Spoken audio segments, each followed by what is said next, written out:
Episode 25. Episode 25. So batteries, voltage, high power, we're going to get into it. So it's been a week for you guys, but it's only been 2 minutes for us. Exactly. We just 2 minutes ago got done recording episode 24. Go back and look at it. You'll see we're wearing the same, that everything's set up the same way. We have the same dry cleaner. It was just too much info to cram into one. Yeah, I think it was good. We're just, again, we're going to get back on the old, get it done. Maybe I do like filming twice, so it helps me. I can have two. I can have one that's scheduled, already done, scheduled to go out. Yeah.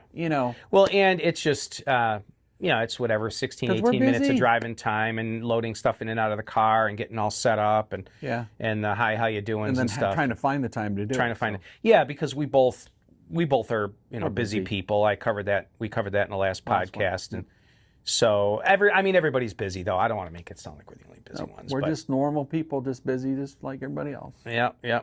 So this those came are some cool looking batteries. Yeah. This came about, and in case you're wondering why a board weighs so much, pick that up. Oh yeah, That's a big girl right there. So that is what is this? That is an IndySpeed RS50 cell pack. It is 20S2P, so there's 40 cells in that pack. That is what I would consider a long-range pack. 20 on each So side. Yeah, it's 20 cells in series, two groups. So it is 2 cells in parallel, 2 cells in parallel, 2 cells in parallel. 5,000 milliamp a piece. Yeah. So it is... So you've got, with batteries, you've got the S, which is series, and you got the P, which is parallel. So this is 20S2P, which means there's 20 cells in series, but then there's 2 groups in parallel. Now, my understanding is first the cells are paralleled, then they're series. So you take 2 cells in parallel, series those with 2 cells in parallel, and you do that 20 times over. So this pack has 40 total cells in it. Again, they're RS50 cells, which at the time were the highest capacity. Right now, I think there are 65P cells that are you can pre-order. So these are 5 amp hour each cell. So this is a 10 amp hour battery. The newest cells are 6.5 amp hours, but they're unbearably expensive, and they're a pre-order thing. Bigger than a GTS battery? Yes. So I'll get into that in just a second.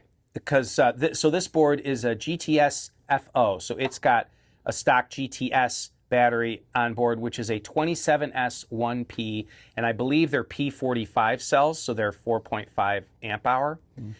So one of the reasons I wanted to bring both of these packs, for one thing, it was convenient because I had both of these packs brand new sitting on the shelf, ready to go into boards to board builds. This harness is going in with one of them. So I thought, well, I'm going to be starting these builds this week. I've got the packs available, so let's talk about them. So this is a 30S1P, and again, this one is a 20S2P. So this pack has 40 total cells in it. This pack has 30 total cells in it. So this pack has 25% less overall energy in it versus this pack. However, you'll get more performance out of this pack than you will out of this one. The reason for that is high voltage. So 30 cells in series is 126 volts. This is 20 cells in series. It's 84 volts. So the motor will, the top speed that a motor will give you is dictated by the voltage of the battery. So this faster, longer distance. Yep, faster and higher distance. And so here's another thing. These are very low internal resistance cells, which means you can pull a lot of current from them without a lot of voltage sag. And which, again, I'm going to get to your GTS board here in a minute and the battery that's in that. So these cells have very low internal resistance. Under load, the voltage doesn't sag too much. So so you've got power is measured in watts. It's 746 watts per horsepower. Wattage is voltage times amperage. So with a higher voltage battery, you can get more wattage with less amperage. So the VEST controllers are all rated on how many volts they can run on. Both your Thor 400 and mine, we both are running the Thor 400s. They are good up to 32S, which is 136 volts. And I think it's because they have 150 volt components on the boards. So it gives a little leeway there. So you have a little bit of leeway there. And those controllers, though, can draw quite a lot of amperage. But on a OneWheel, you're not going to be pulling much in the way of amperage. 50 amps maybe from the battery if you're really loading it hard. Well, even this pack can output 50 amps. Now, normally it's going to be more like 30 amps under acceleration, but under certain, real heavy blips of just brief little current pulses, you might pull 50 amps. This battery can pull 50 amps just as well as this one can. You may voltage sag just a little bit more, but this battery just has a lot more internal capacity. So, like for instance, I've got a board built with I've got two boards with this identical battery. And oh my gosh, if I'm cautious doing street riding, I can get 35 miles of range out of this battery. Probably, if I were to really nurse the dumb thing and go like 14 miles an hour and air the tire, I could probably get 40 out of it. But we'll call it 35 miles of range realistically, or 25 miles beating the literal piss out of that board with this battery. This one would be 25% less range than that because there's 30 cells instead of 40, but higher voltage. You go fast. So yeah, with this pack, if I'm using the same motor in a given board, I could pretty easily get 30 miles an hour out of it if I'm really, really nursing it, but it's safely 26, 27 mile an hour board.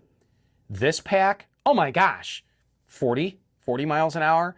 So the voltage makes a huge, huge difference. So what happens is this pack gives you lighter weight, much more speed, but you trade off range. Right. So that's the main difference. Now, there's different cells out there, and they have different internal capacities and different internal resistance. So how much current or power you can pull off of a pack is directly related to the cell's capacity and the internal resistance. So you asked about your GTS. So a GTS, stock GTS battery is 27S. I believe that's 113 volts. 27S pack, and I believe they're P45 cells, so 4.5 amp hour. And they are, at the time, that was a pretty hot battery setup for when the GTS came out. They were pushing the limits of voltage as far as what electronic components were available at the time, and just the cell chemistry. Those P45 cells were quite good for the time. But now we've got cells that have far less internal resistance with more capacity and a higher cell count. So your 27S battery has less voltage than this and has higher internal resistance than this and fewer cells than this. And so what happens is, under acceleration, your battery is starting with less voltage to begin with, has less or has more internal resistance, which is a bad thing. That means the voltage is going to sag, and less amp hour capacity, which adds even more voltage sag. So if you fully charge your pack or fully charge this pack, two identical boards, and you nose the noses down and take off, the board with this pack is going to pretty drastically out accelerate the 27S pack in your board. Now, there's nothing wrong. If you guys are running a GTS pack with a Thor 400, there's no reason to get a new pack. In fact, the only reason I got this pack is that my GTS pack was shot. I got a couple boxes with a harness from a guy, and he's like, I'll throw in the battery. He goes, Yeah, I remember we were riding, and you asked how much I had left, and you had left. It was like... I had like 9%, you had like 42% or something. Yeah, it was... My pack is just shot. I would accelerate and I could look at floaty and see that my voltage was, the internal resistance, my pack was shot. So I had to get another pack, and my thanks to Kevin Bowling, because he had this 30S pack, brand new, never installed, sitting on a shelf, whereas they went up to a 32S pack, so he didn't need this one. and he gave me a decent price on it, so I appreciate that. Thank you, Kevin. So that's going into my GTS FO built board with the bad pack, and that's my board that is gold and red. Yeah, I love that. The Iron Man Nice board. So that's what this pack is going in. The reason I didn't just throw it in there is I'm changing other things also. If you remember, I had Motor Crunch. I don't know if that's related to, that board has the first ever beadlock wheel that we ever made. I think it was billet wheel number 8 that we ever made. It had N48 magnets, and I don't know if the magnet alignment was good or not, but that, I had Motor Crunch. So I thought, I don't want to just put the battery in. I want to take the board all apart. Plus, I wanted to go to a 5-inch wheel anyway. So that board's completely apart. I'm putting this battery in it, the 5-inch wheel, and then I'm going to go through, reconfigure it, and do motor calibration and all that jazz, motor detection, and go through all of the Motor Crunch diagnosis. So it wasn't just a matter of throwing this pack in. There's other stuff to do. And this pack is for my my BTG board that we had on one of the earlier podcasts that has some of the pink parts and my prototype 757 rails. Because even though that is a BTG board, which you would think should be high performance, the larger diameter tire gives it more speed anyway. And honestly, in trails, 28 miles an hour is about the highest speed I've ever seen off-road. Yeah. And I can get that out of that pack anyway. I just want that board to have super crazy range. I want to be able to take it to a trail and stay there all day and not have to charge it. So that's why I'm going 20S on that. On that board. So that's kind of a really rapid fire explanation of batteries, but there's so many different cell types. There's 18650 cells, which is the physical size of the cell. These are 21700 cells. And so, I mean, there's a ton that I don't even understand about batteries, but I don't want to bore everybody to death getting kind of. So later, if I end up wanting to convert my XRC to, VESC and new battery, that's the one I'm going to need to get. Most likely, yeah. So I would say, unless you were okay with keeping the speed lower, at which point I would say 20 cell is fine. But if you wanted to go with high voltage, yeah, it would be. So, and here's the thing too,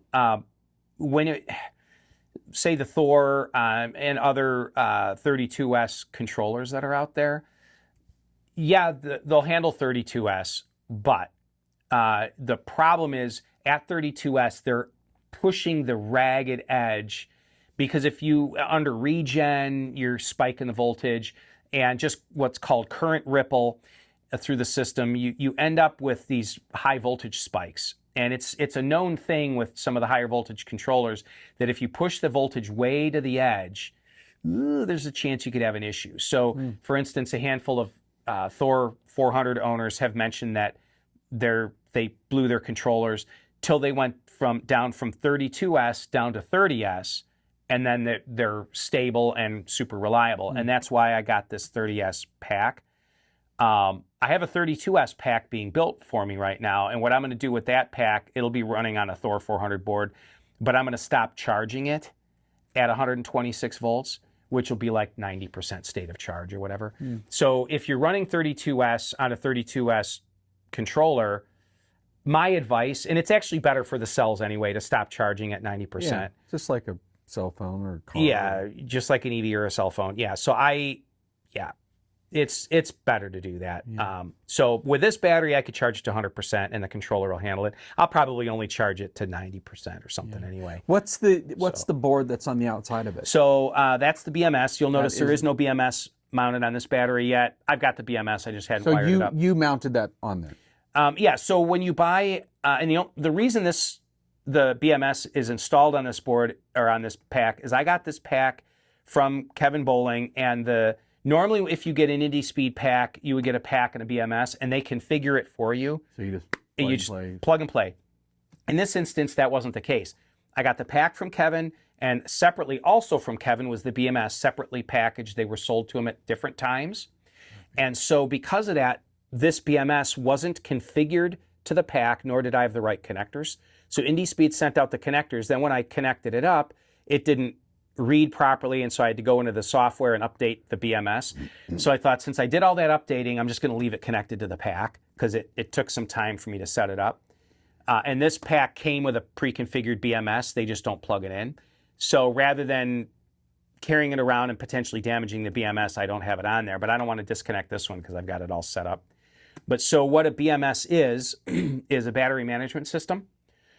So for those of you that are familiar with lithium batteries from something like, say, RC, with most RC models, they don't have battery management system. You just charge through the high voltage, battery leads, and you're good. Accelerator and yeah, and you may, if you're really into RC, you may have a balanced charger that plugs into the little balance tap leads coming off of your lithium batteries, so it'll balance charge. Those are flat cell LiPo packs, the pouch cells. Those packs, though, tend to stay in balance. They basically don't go out of balance. Cylindrical cells, at least, and don't attack me in the comments if you're a battery engineer and I'm quoting this wrong. My personal experience with hundreds of RC LiPo packs and quite a few OneWheel cylindrical cell packs is that cylindrical cells go out of balance more easily than LiPo cells, assuming you're not over discharging the LiPo packs. I keep my LiPo packs between 85% and 30%. And I know I'm losing a lot of range that way, but that's fine. As long as I stay in that window, they never, ever need to be balanced. It is amazing. But the reality, though, is that on and with an RC device, you're removing the pack all the time. So you can plug it into a balanced charger and put it in a separate bag in case it burns, starts on fire or whatever. It's a different application. When you have a cylindrical cell pack permanently installed in a device like this, you want it to be actively battery managed or battery balanced all the time. Some BMSs are active all the time, some are charge only, but you want it to at least be balancing during the charge, every single charge. And that's what this circuit board does, is it reads each individual battery cell voltage and keeps them within a given threshold. And one cool thing is that you can go into the software. So like, for instance, this is a stock BMS. They have their own standalone app. And then this is also a stock BMS I have for this pack. But then I've got other packs that use an Enoid BMS. And then your board here has a Fungineers VF BMS, I believe it is. 32S BMS is what's used in this board. So both the Enoid and the Fungineers BMS, almost all BMSs, you would read the cell information and the battery voltage through VESC tool. And even my board that I have with a custom 21S LiPo pack, I set up my own BMS wiring for it and had to go in and program it for 21 cells and all that. I view that through VESC tool. And there are temperature probes, like for instance with this battery, this is a temperature probe. So when I install it, I'll slide it under the heat shrink so it's there at the heart of the pack. So with running VESC, is there anything I need to do to make sure my board is balanced? I just need to go into VESC tool and look at it, so there's not like a couple cells that are off. Yeah. So, and I can show you that before I leave. But you would balance it through VESC tool too, or it actively balances on its own. But I'm a geek, and so I like to monitor my cell voltages and voltage deviation, and you do that through VESC tool. And you can program your BMS to do most anything you want. And this is something that if you're a beginner at VESC, which I consider myself still a beginner, but here's something that you may not know if you're just getting into VESC. It's really cool because you can go into the BMS software. All the BMSs that I have, stock, Enoid, and my Fungineers BMSs all function the same way. And that is, you can go in and set all the parameters. So for instance, I have all of my BMSs set up so they cannot charge beyond 90%, no matter what voltage I set my charger at. I need to do that. So for me also, I don't use traditional chargers. I use benchtop power supplies because you can vary the current, which is the amperage, and the voltage. So I like to tweak that. In general, it's healthiest for lithium batteries of pretty much all chemistries that I'm aware of. It's healthiest for them to charge at the lowest amperage that you can charge at, assuming it's going to be done charging when you need it to be charged. Right. So like trickle charging a pack overnight is far better for the cells than forcing it to charge in 30 minutes. It's the same with the Tesla too, you know. Supercharging, yeah, exactly. So I like having these benchtop power supplies, Yeah. and because I can go in and go, wow, this is a 84 volt pack, but I know that 80 volts is like 82% state of charge. So I'll set it for 80 volts, and I'll go, well, I only need it to charge at like 3 amps. I don't need to go for a ride for a couple hours. So I'll let it charge slow.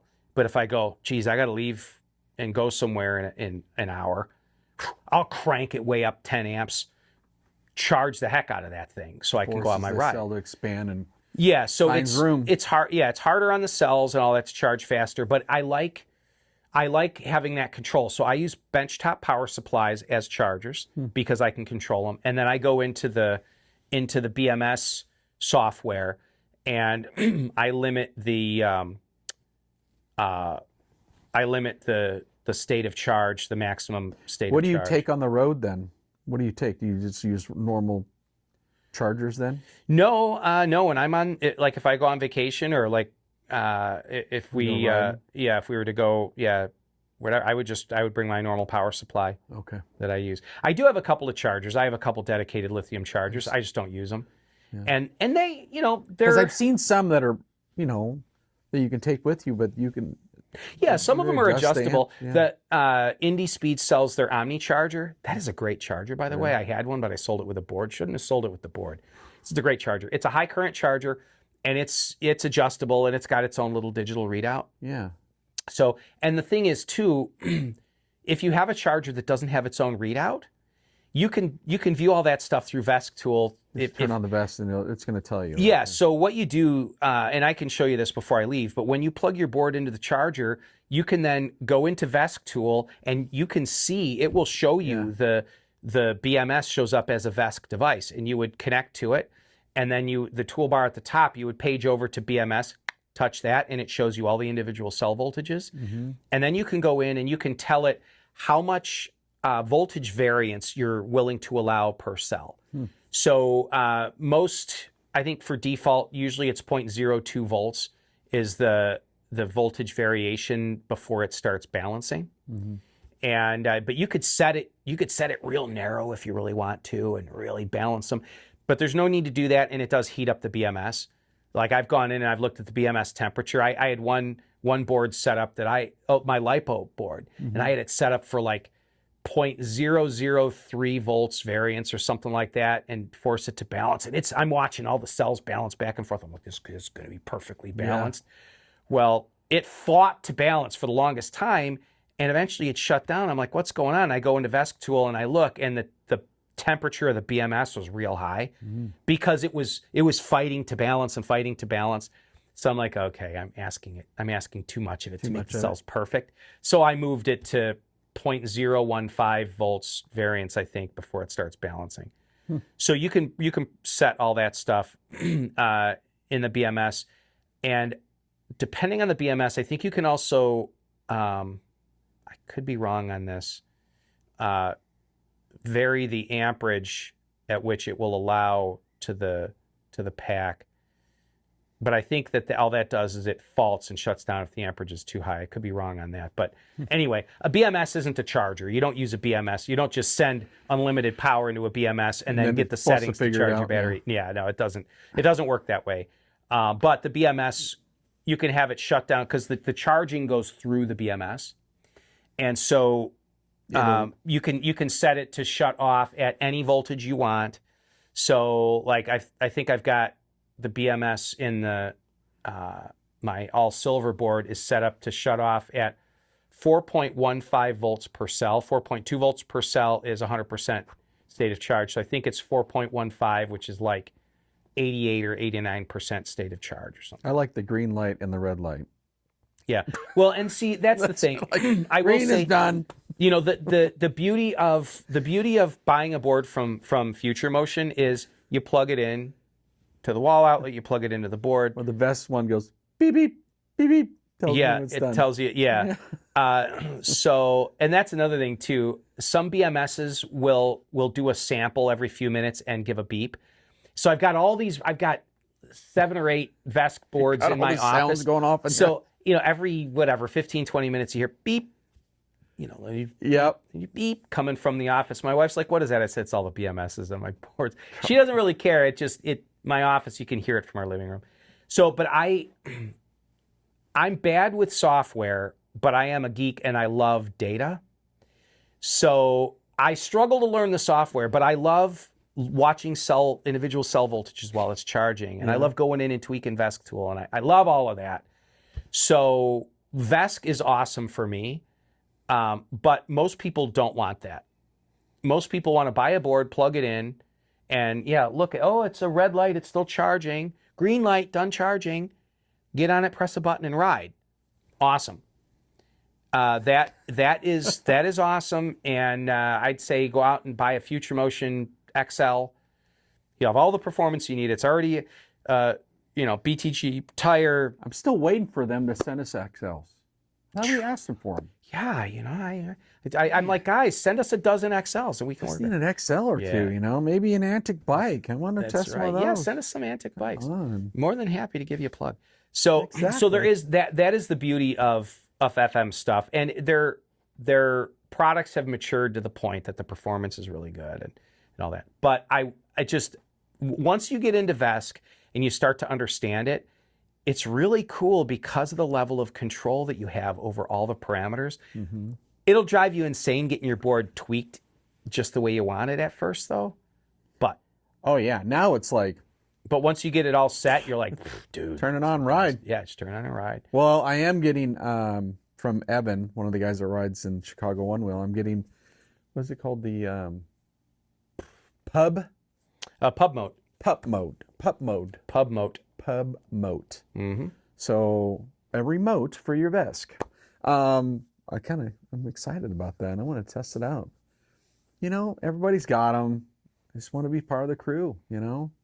Up and down. I don't even know. I know one thing. It shows all your stats on that thing. Yeah. And I got to show you something too. Cool. Guess what I found in all the drawers this week? An old iPhone. Mm. And it only has Vesk on there and float control and floaty. See, so that was nothing else. My piece of advice to Dave. So my business cell phone is, I think I have just a little bit of stuff. That's it. I think there's 35 or maybe closer to 40 apps on this phone.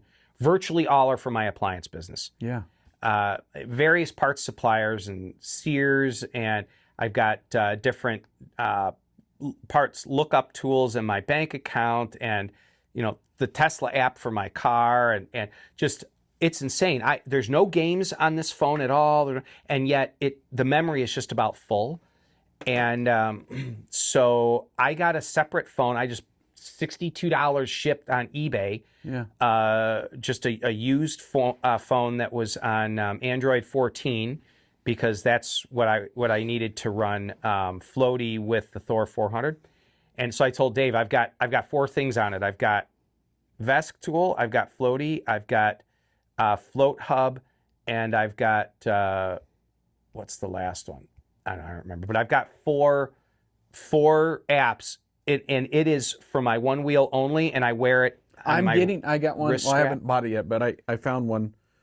It's going to go right here. Yep. And then it can pop off too. Yep. Yeah, that's mine too. It locks in, and I can pop it off. So I wear it on the inside of my wrist, so as I'm riding, I can glance down. So it is. And that's how I monitor all my charging, is through that phone. So that phone, it's a Vesk digital display. Yeah. Is what that phone is. And I highly recommend that. Whether you're in Vesk or not, Future Motion board, I tell people, you know what? Don't use your primary phone. Just go on eBay, get a used cheapy phone, and put the FM app on it. Who cares if it gets jacked up? Yeah, if you fall, because most people will hold their phone while they're riding. If you go down, you throw your phone. I don't know who would fall. Yeah, nobody falls. No one falls. So yeah, a cheap extra phone, greatest thing in the world. So yeah, I'm glad you found your smartphone. What else you got? What else? Hey, check out these too. Got that. I'm gonna plug something here. I got this printer, I'm making these, well, I'm starting to make some of these little bonks. I kind of stole, I guess, an idea from Will, but I've used this one. This is a 30% fill. This one gets you going pretty high. I'm going to do a little bit more of a squishier one, but it's all TPU. It's crazy, It works. Bonk in your driveway. I'm going to bring it tomorrow. Tomorrow's a big race. Tomorrow's the third race of the Cow Trails Enduro in Indiana. You wanted that one. So that brings up a major part of our discussion today. Ooh, here we go. Okay, so in the last podcast last week, I brought up how I've for years been running two businesses: my appliance business, appliance repair business with one employee, and then Tech Rails. This year, both businesses have slowed down a bit, and so that has freed up time, but also made finances a little bit tight. So a friend of mine's retiring. I'm buying another appliance repair business, and so I'll have three businesses, two appliance repair businesses plus Tech Rails. What this means is, for those of you that have been wondering why I don't go to events, up until this year, I didn't really have time. Well, now I have time, but again, money's tight, so now I have this other business. I just don't have time. So Dave and I got to talking because Dave, also, I'm not a racer. Dave's a racer. And so... What? I don't know if I'm a racer. Well, plus another part of this... I'm a wannabe. Another component to this whole thing is that Dave's family really enjoys sort of the one-wheel scene, going to events and stuff. My wife is a hyper introvert, and there's no way she would go to an event ever, and nor would she ever camp at an event. So we would have to get an expensive hotel, and I'd be leaving her alone. There's no way I'm getting an expensive hotel so my wife can be there without me if I'm getting an expensive hotel. I get you. Yeah, the do not disturb tags going on the Tesla. door, and the two of us. So anyway, so my wife would never go. So for me to go to an event means I have to close down multiple businesses, leave for a few days without my wife, which means she's at home going, well, we could be on a vacation together. So it's just never really worked out for me. But Dave goes to these events because his family will go with him. They enjoy it too. He will enter races that I won't enter. So Dave's like, look, I need to represent... Tech Rails not having a physical presence at races is a problem. And I get that. So Dave was like, hey, I'd like to be in some way officially representing Tech Rails at the races. So we've worked out an agreement for him to go to races. Now, I started doing this a little bit with Travis. And so Tech Rails Travis, he was doing this a couple of years back because he was at all the races, and I was way too busy, couldn't go. So he would go, and he'd bring a table, and he had his tent thing over the top, and there was a Tech Rails banner across it, and he had product there. And he was a dealer of mine, though, and he was buying all of his own product, and he would sell it there. So this is going to be a little bit different with Dave. He will be there. He will be a presence there, and I'll let him bring whatever inventory I have, which is hit or miss. Sometimes I got a ton. Sometimes I have very little. But he'll bring whatever inventory that I have, and Dave will be the Tech Rails presence at events. If he's got product there, you can buy directly from Dave. He's authorized Tech Rails seller, whatever. That's fine. Yeah. You could always just PayPal me directly. Dave and I have it worked out on how to get him reimbursed for that. That's what I would prefer. So, so moving forward, any event that Dave goes to, he'll be representing Tech Rails, and he and I have an agreement worked out for that. So I do feel bad that I'm not at these events. It's just, again, running multiple businesses is rough, but also I thought initially, well, my wife will go with me, but she's like, no way. And I said, well, you don't have, I'll be out on the trails. You could just be hanging with the people. She's like, no, I don't want to talk to people. And I realized it was like a major anxiety point for her. She's like, I'm not going to, no. And I'm like, oh my gosh. And so that kind of killed it for me. And so between business and just the fact that the family dynamic wouldn't allow for it, Dave will be that. Yeah. So I'll, again, Matt will we'll work out. We're going to hype it up. We're going to let people know every podcast, a month or two, a month and a half before the event. We'll be hyping it up. Hey, we'll have this, we'll have that. Matt's going to work on getting, a certain amount of rails, a certain amount of wheels, a certain amount of whatever he wants to sell. I'll be there at the event. I'll have the product. We'll post a list of what he's going to have. So then I'm kind of like the middleman. Just you pick up the stuff. Most likely it could be already paid for. Who knows? Whatever. The transactions are going to go to Matt. I'm just going to have the product there for you to buy. Yeah, and Dave will be either paid monetarily or I'll give him free stuff for his boards.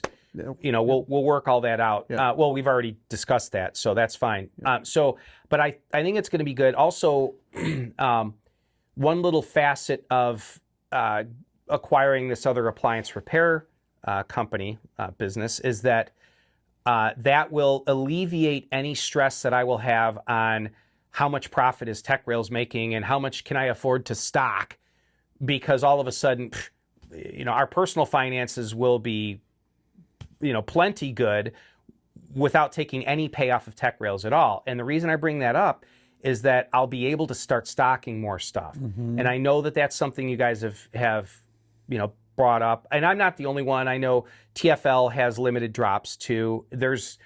We explained that actually in a past podcast, how difficult it is to carry inventory and why. Because the popularity of things is hyped for a while, like pink stuff sells, and then all of a sudden it won't sell, and I've got a bunch of it and I can't sell it, and it took 3 months to have manufactured. I don't understand whatever. why pink wouldn't sell. I So like pink.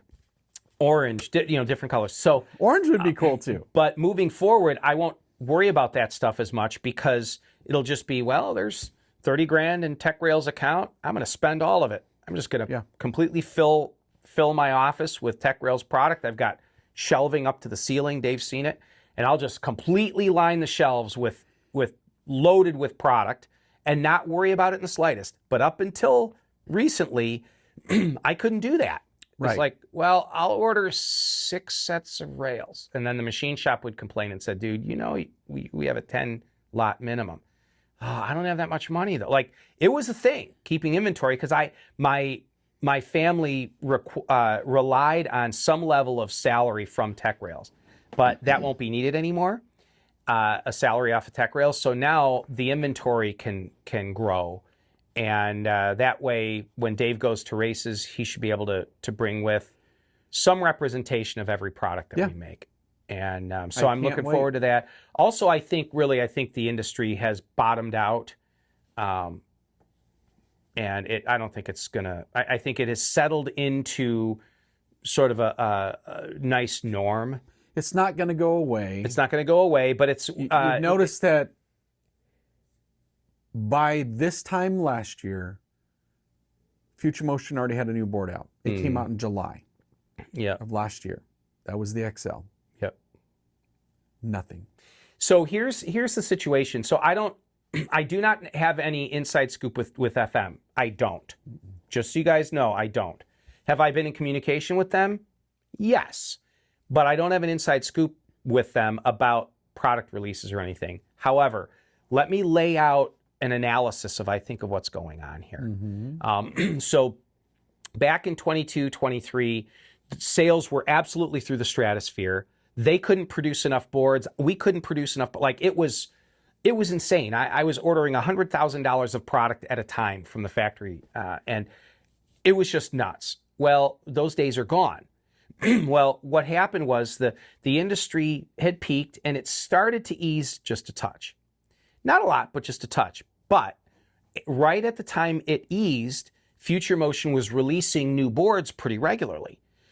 So their product life cycle is come out with a design, then come out with a refined high performance version of it. So, you had the Pint, then the Pint X was a longer range and faster board, then the Pint S, which is primarily performance, not longer range than the X, but much better performance. Great little board, by the way. Pint S is a great board. So the GT comes out, then the GTS, then the GTS XL. You could, then go from they had their slick tire or their performance treaded tire, whatever. So, and then they come out with their own footholds and stuff. So what was happening was as people would, the GT is released. So people are upgrading their GT. They made a lot of GT stuff. And when you're done, I'm going to give you my vision. I think what's going on. Okay, well, cool. So, awesome. So GT comes out, and all of us in the aftermarket panic. Completely different platform versus the XR. So we're buying GTs and stripping them apart. It was an expensive proposition. I'm shipping GTs to different factories to have them disassemble them and reverse engineer. I mean, like I spent like 15 grand on GTs initially. It was crazy. And so, then the GTS. Yeah, and so we start making parts for it. And right when people start buying a bunch of parts for the GT, Future Motion releases the GTS. And what that did is it scraped or it siphoned off the people's spending money that they had to put into their toys. Well, why put rails or whatever on their GT when they could buy the GTS? Yeah. So, and the GTS was more expensive, so it was difficult for people to afford. Well, then they start upgrading the GTS a little bit.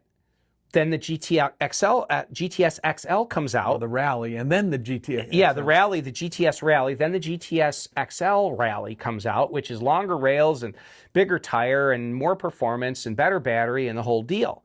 So the cells, even though it's a 27S battery, it is, instead of P45 cells, they're P50 cells. Yeah. So it's a physically better. Right? 134 volt? No, it's 113. It's the same 27S, but it's better chemistry cells. Copy. So, and better hardware on the controllers, I guess. So the problem is, right as people's disposable income was going down, Future Motion was releasing a bunch of new boards, which was siphoning money away from the aftermarket and to new boards. Then also simultaneously, other PEVs became popular. That started siphoning away. Now, it's not that enthusiasts, there aren't as many OneWheel enthusiasts. There's more OneWheel enthusiasts now than there were then.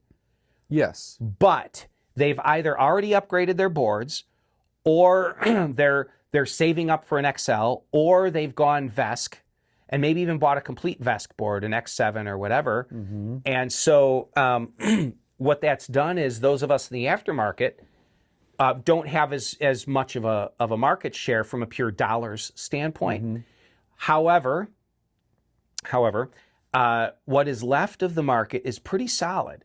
But see, that goes back to, you brought up how they used to, a year ago in July, the XL came out. Well, where's the next board? I think because of all those market pressures and the different PEVs taking over the market and all that, and all the litigation issues and stuff with Future Motion, I think they probably don't have as much revenue. And I don't have an inside track on this. I don't. But my guess is they don't have as much ready cash, so they're not continuing to develop new boards and new boards and new boards. What that's going to do is it's going to make the aftermarket go up at least some, because the XL, awesome board, by the way, but let's face it, it's a little tight for an XL. If you put a TFL tire on it, you put more than like 15 PSI in it and it rubs, so you kind of need longer rails. You put longer rails on, they change the axle blocks a little bit, so you need rails and axle carriers. So now people are decking out their XLs. And if Future Motion doesn't release another new board, I think that in the next couple months, aftermarket sales, they're not going to rocket. Those days are gone. But I think we're going to see a modest increase. And into 2027, I think that increase is going to continue. Yeah. This is what I think. I think you're right on. They're at a halt. They had a lot of product left from GT because the GT, they came out with that. You're going to bring up the Antic. I purposely stayed away from that, but that's I'm going to bring up the Antic. Yeah. Their Antic was their way to get rid of inventory from the GT. Yeah, our assumption, and I think this is correct, is that motors, controllers, battery modules, that's what they did. GT stuff they had. So they had to liquidate some stuff. They had too much stuff on hand. Again, we don't have an inside track. We don't. This is a guess. But right? And now they're running in. How do I say this without getting finger pointed? They're running in inventory control mode. Right. There's some stuff out there going on with the Antics. Yeah, well, like and here's the thing too. We're not FM fanboys that are just pushing their stuff, but new product releases generally do have failures. It's the early adopter thing. So some of the electronic glitches, like they had a glitch where if you were riding up a steep hill, it thought you were in wheelie mode. So it would go automatically into wheelie mode, but then it would stop accelerating much because the nose is up, and it would start going backward and dump you. Yeah. And so, Well, then the frames were having issues. but the frames, yeah, the software issues you can correct. You can do a software update. You can't do a software update on frames. And I think, for one thing, my hat goes off to him for making an aluminum frame, because that's aluminum as a bike or motorcycle vehicle, motor vehicle. It's a high-end thing, and it's tough. It's high-end in that it's lightweight, but it's tough to get it right. You know, high-end sport bikes and dirt bikes and stuff. In-house, I believe. So yeah, I don't know. I know they have a factory all their for it. commercials are showing them how they put together So everything. I don't, you know, people online are saying, well, it's Chinesium welding or whatever. I don't know who's making the frames. I have no idea. I would assume that some of the electronics are probably overseas built. That's just an assumption. But we know they're assembled in California. More than likely, a number of the parts for them are probably even manufactured there. If the frames are actually manufactured in California, it'd be pretty easy for them to correct the issue. If nothing else, just add a big web gusset in between those front two down tubes. Make it look really cool, and you know, whatever. We're still waiting on the wheelie bike. So no, they're shipping.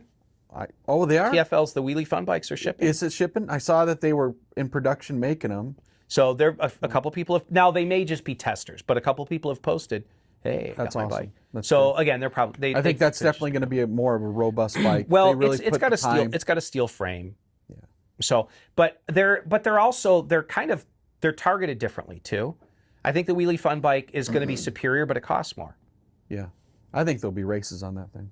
I think so too. So and it's kind of interesting because the whole Antic idea. Right after I got my first XR, I looked at it and thought, you can make a mini bike out of this thing that would wheelie. And I wasn't the only one. There's 4 or 5 different, or there's probably more than that now, but a couple of years ago, I found 4 or 5 different YouTube videos of guys that made their own wheelie bikes just using GT or old XR electronics. And I had come up with the thought. In fact, I was talking, I think it was Nico, I was talking to about making the throttle tilt the controller down. Oh, that'd be cool. Huh? Just mechanically, just push-pull throttle cables. A servo in there. Yeah. And it just, well, not even a servo, just push-pull throttle cables. Oh, yeah. And I mean, it might be a little on the stiff side, but I figured that would, nose down, it would accelerate initially. And if you nose it hard enough, the front would come up, but you would have guaranteed wheelie control. Yeah. You let off, you're down, yeah. So, and I still may mess around with it, but I didn't want to make a full size. I want to make a little pit bike, Remember those little ones when we were? I want to make a little bitty wheelie bike. Yeah, the little crotch rocket ones when I was a kid. Oh, yeah. Everybody wanted one of those things. Well, what were those things? 25 years ago, well, there's a number of them. Polini or Piolini or something made one that was real high-end, 50, I think 35 cc maybe, but liquid-cooled engine. Your legs are out to the side, you know. There's a bunch of cheap crap ones, but this Polini or something like that, it's an aluminum frame with a liquid-cooled engine, aluminum wheels with disc brakes, full suspension front and rear. And now that they're allowing stuff on the road, I'd love to get one with a blown engine and make it electric. Make it electric. Yeah. Maybe even put a one-wheel motor in the back.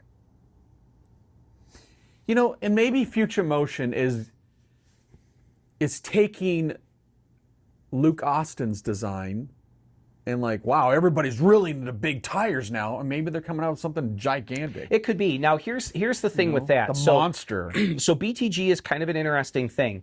There are sort of practical limits. So the 12-inch tire, piece of cake. 13, I would say a 13-inch tire still fit the board. You're not doing the splits too much, and the motor could still tolerate it, though I think augmented cooling is going to become really more important if you go even bigger. Know that. So I think a board with a pre-built board with a 13-inch tire, but their original motor, I think would be a good seller. The problem is if you went too big, 15. Well, I mean, Luke's board is 18-inch, but he's rides it with his. I mean, it's crazy how far the splits he's got to do on that thing. It's really cool, but there's probably a market for a few dozen boards like that. But I think a 15-inch tire, there's a little bit wider market, but it still looks daunting. Yeah. I think a 13-inch tire would be big enough that there's a performance gain to be had with their existing hardware. So I think it would be wise for them to go even bigger. But what I have found, though, the BTG, it's kind of the big popular thing right now, but it's the big popular thing with 100 people that are out there. Yeah. You know, Future Motion needs tens of thousands of interested customers. You're right. So, for instance, it would be easy for any auto manufacturer to make a car that looks like an exotic, like a Ferrari or a McLaren or something. Not hard for them to do. But they need to sell a car, a Camry or a Corolla or a Honda Accord or whatever. They're looking at, we need to sell 5 million of these, or that's probably exact. We need to sell 1 million of these in its life cycle. Yeah. Right? We need to sell 150,000 a year for 7 years or 8 years or whatever, and then redesign it. So if they made something look like a Ferrari, there would be like 8,000 absolutely desperate individuals to buy it. And then nobody else would want it because you can't climb in and out of the thing or whatever, right? And so I think to a certain extent, even the 12-inch BTG boards are a little bit that way, a little bit, in that, you know, you can ride them on the street and they're fine, but they start to feel a little ungainly. There's a reason that the growlers were a thing, which was a pint-sized tire on an XR chassis, shortened, because for a neighborhood board or a trick board, you want small, you want nimble, you want lightweight, you want responsive. And so for a while, I thought the future was really high-performance small wheel, like pint-sized wheel, 10-inch wheel, a 10-inch tire. And That changed, huh? but that, you know, and Future Motion tried that too with the Pint S, and you know that the new Atom, you know, little bitty board that Yeah, I saw that thing. That thing's it looks really cool and interesting Cameron was riding that thing around. design rails. Isn't that funny? How So, but anyway, there is still an interest in a smaller board, but the market does seem to be going toward bigger boards, but there is a limit as to how big you can make it, and people still buy it. So for small time builders, like a 15-inch tire board would be amazing. But I think if Future Motion made a board with a 15-inch tire, they would sell, you know, 5,000 pretty quickly, and then the market would really dry up. And I think they need to sell tens of thousands. You know what's another kind of a change is there's a couple pro racers that are riding EUCs too. Yeah. You know, one dad reached out to see if anybody was selling one. Did you see that one post, Kevin? No, I do know that Hayden has talked about he wants to get into dirt biking. Yeah. It's a similar skill set. Yeah. Different application, Cameron, different controls. I think Cameron raced. I think he actually raced in the EUC. I know he came in first in the last race he was in, but he's got that little, I don't even know what the brand is, but it's not a Motion. Emotion one's, that was a pretty popular brand, but he's got one, and he says it's a total different game changer. You know. Yeah. So EUCs, I haven't ridden. I have not good on ridden your one. knees and everything because it's got shocks. You know. Yeah. And the stance. So EUCs, my opinion, they look dorky. I heard people that are it's riding them. amazing. I almost got one. OneWheels look cool. However, and something about the snowboard thing of the way you carve on a one wheel is attractive. Here's the problem, though. The board's going this way, which is sideways to you, so you end up having to rotate your body. So it torques your ankles, it torques your knees, it torques your hips, it twists your back. It's got every pain that a snowboarder has. Yeah, so it twists your body. Yeah. Now, it is a unique experience that I love. I love it too. But with an EUC, you are jumping straight vertical. Everything is you're ergonomically correct. So that is the benefit to an EUC, and well, there's performance benefits to it also. But as far as just from a ease on the body, so you're standing and you're standing in like a downhill skier stance with your legs slightly bent. I mean, I've seen guys riding them standing straight up, but that's really not that. Generally speaking, you're going to ride with your legs bent, And But so you've got some good shocks there too. yeah, most of them have suspension, and your legs, when you're on a one wheel and you're turned, yeah, your legs can move, but they're twisted, and so there's a different suspension feel versus when you're pointing straight forward on an EUC. So that's one of the main benefits, I think, to an EUC.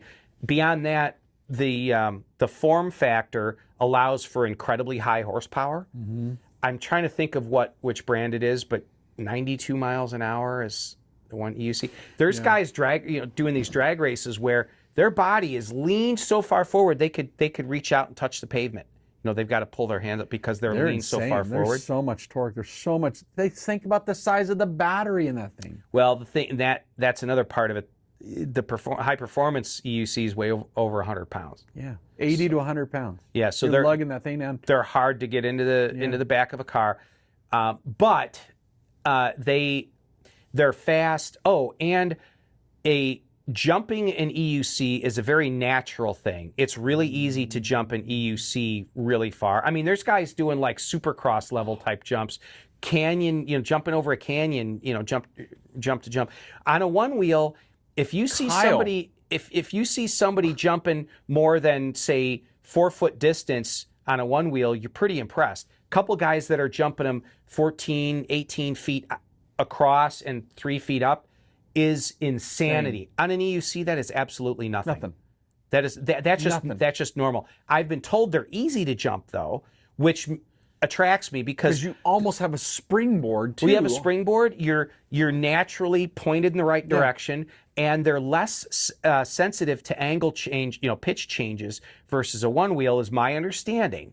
Or something about when you're in the air, you naturally keep it. Yeah. I don't know, but watch guys jump an EUC, and it stays at this fixed angle as they're going through the air, and when they land, it lands nice and smooth.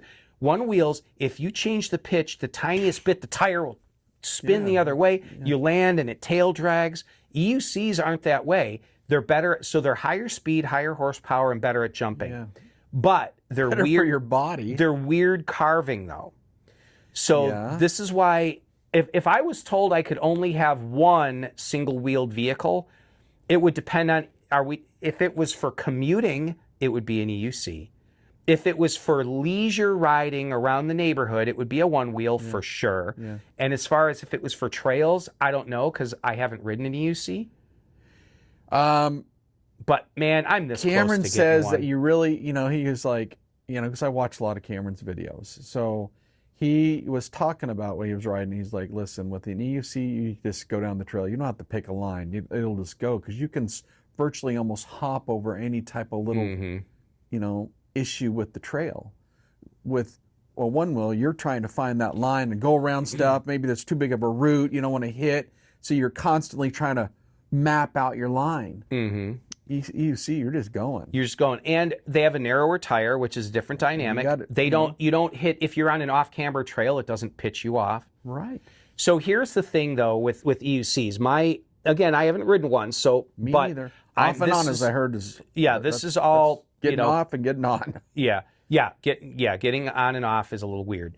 But one thing that I've observed, being in the industry for whatever it is now, 5 years, what I have observed is I've seen quite a few people go away from the one-wheel platform, sell their one wheels, and get into EUCs. And across the board, there seems to be this very common thread of 1 year later, they're getting back into one wheels. Yeah. Now, they don't necessarily get rid of the EUCs. A few guys have, where they're like, it just, and so they get totally back into the one wheel. But most of them will still keep 1 or 2 EUCs and get a couple of one wheels. That's what I think. I think you just get one of each, or a couple boards, a couple EUCs, or. Well, they're a different application. A Ferrari is not a Jeep. Yeah, right. You got to have your off wheel and you got to have your street car, right?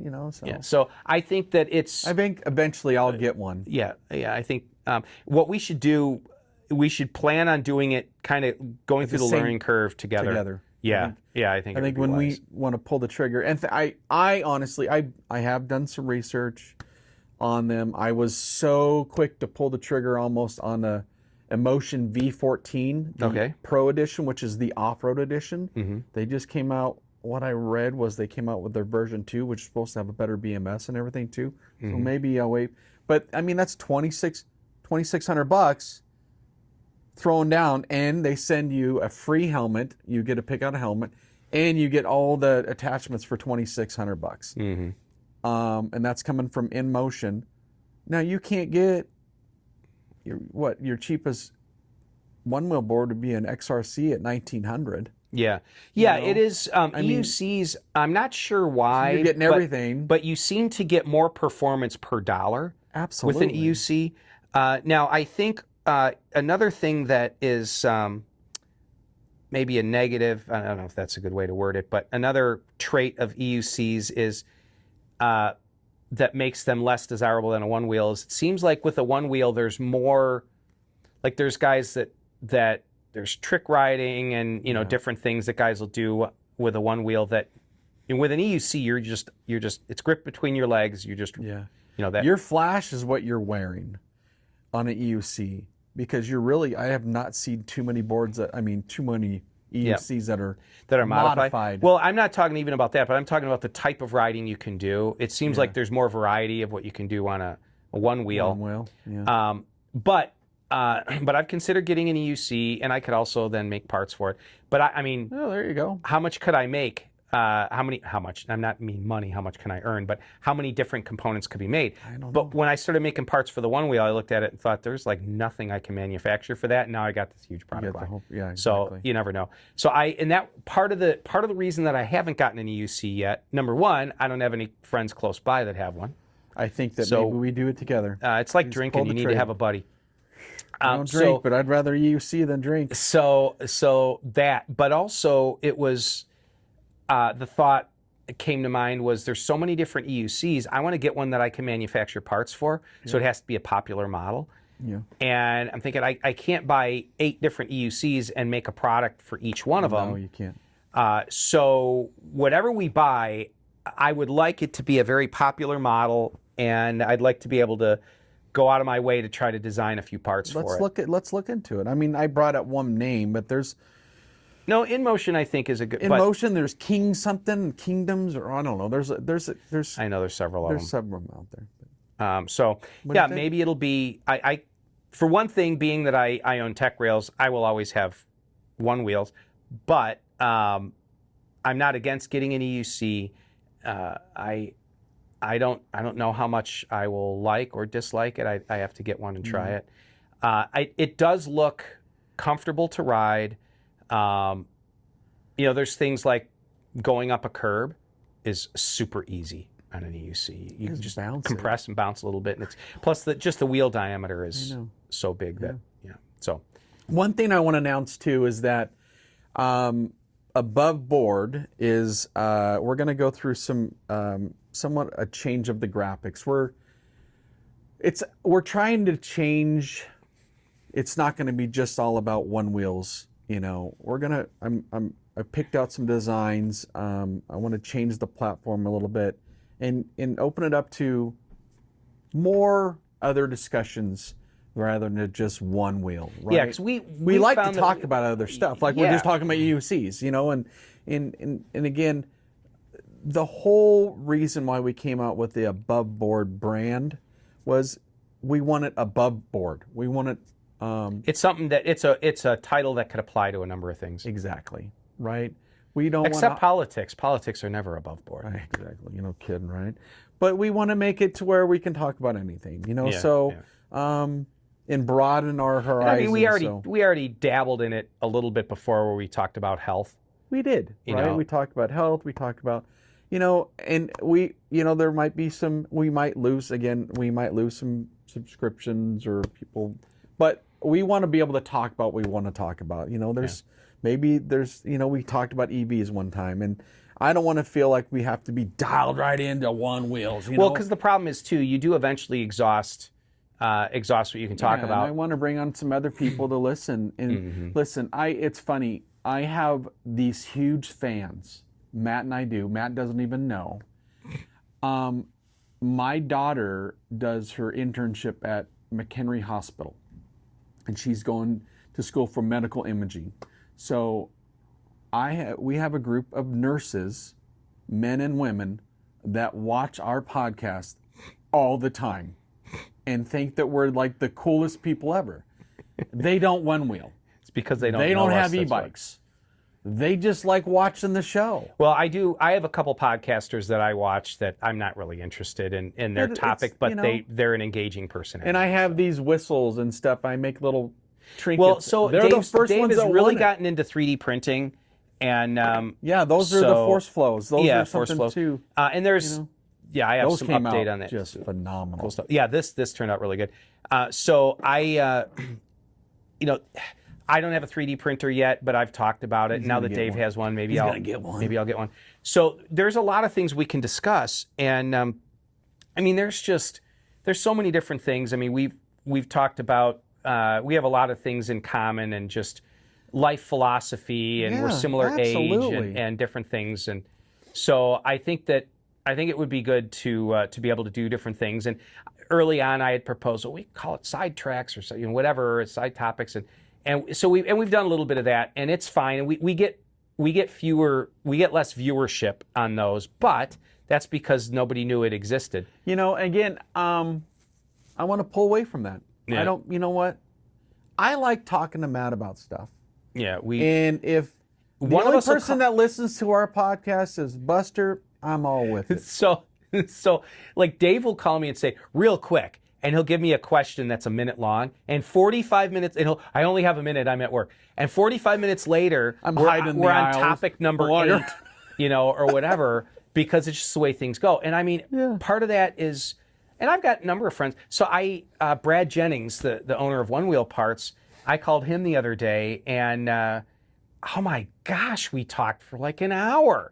He's doing different, getting involved in other business stuff. Well, he still does his grip tape, and he will keep doing that forever. But he's getting involved in other business stuff, and he's sharing what's going on in his family.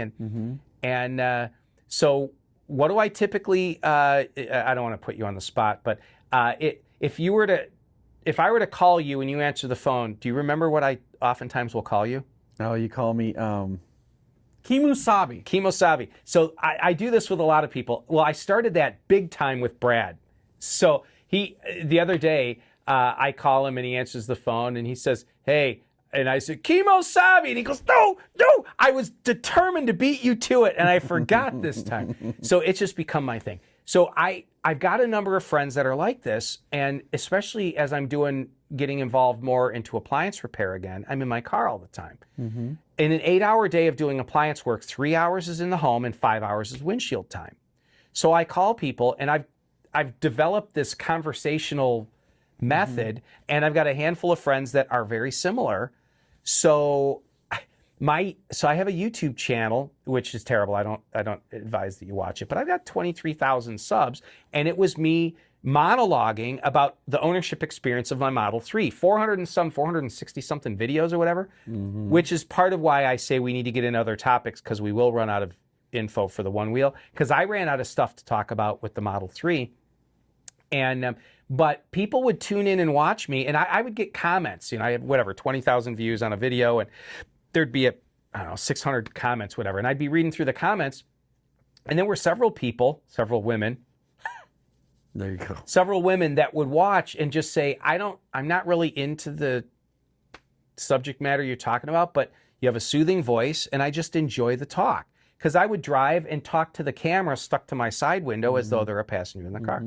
So I think that it's, I've got podcasters that I watch that I'm not a fan of what they're into, but. Listen, I think it's something, we're still going to talk a lot about OneWheel and the whole EV part of it. But we want to be able to branch out and talk about some other stuff.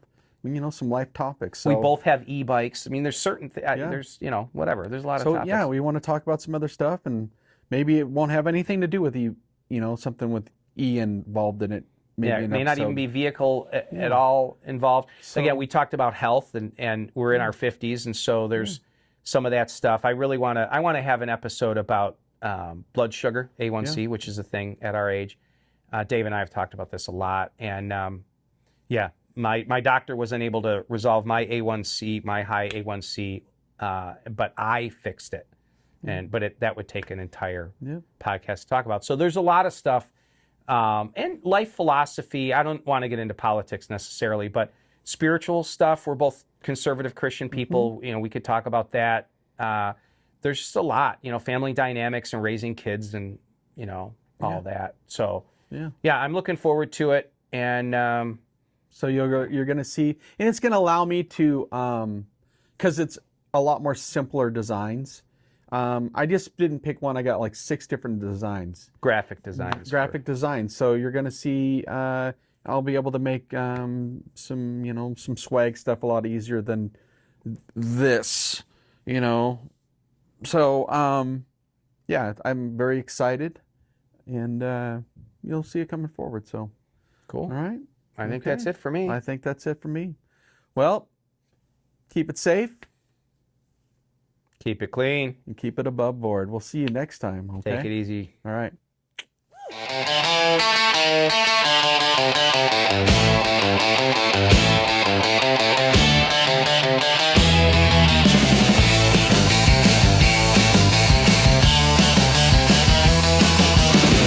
Ride it high, ride it low. Feel the motor start to glow. One wheel, one life, let it roll. Carving lines and chasing soul. Send it hard, or fix it clean. Talking